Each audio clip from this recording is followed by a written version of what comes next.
Greetings and welcome back to another Blender game tutorial. Gleb Alexandrov here, and today we'll be discussing how to make the texture atlas. In other words, we'll be unwrapping all the models into one UV map as you see here. Right now our scene consists of a bunch of objects and each of them has its own UV map, but what we need to do is to consolidate all these UV maps into one big UV map so we can texture all objects in one go, like you see here.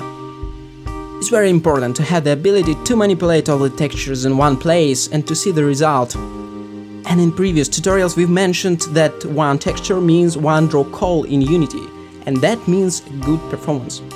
So why not simply join the model? What is this texture atlas thing? The one good reason to use the texture atlas add-on, so we'll be able to separate our models. And it's a very common thing in game development to have separate objects that share a texture. I think it can be called the best practice in terms of performance. So this add-on helps us to automatically do these things. Join the parts, unwrap it into one UV map and separate the parts. Pretty easy, but so useful. First of all, I'm going to apply the scale to get the correct UV map later on.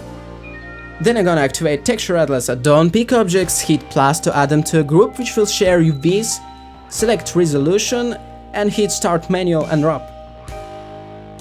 Alright, and the next thing that we're gonna do is to unwrap it using Smart UV Project. And nothing can be easier, just hit Use, select Smart UV Project, hit OK, done. And if you want, you can click Finish Manual Unwrap now, and the models will get separated back. We've got our UV map ready, let's make a preview.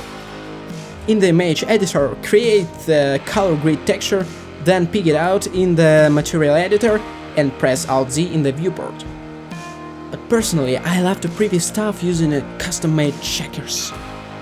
It looks great, and actually I can imagine a game that can use it for environment textures. I hope you've enjoyed this tutorial. It was Gleb Alexandrov, and we'll see you next time.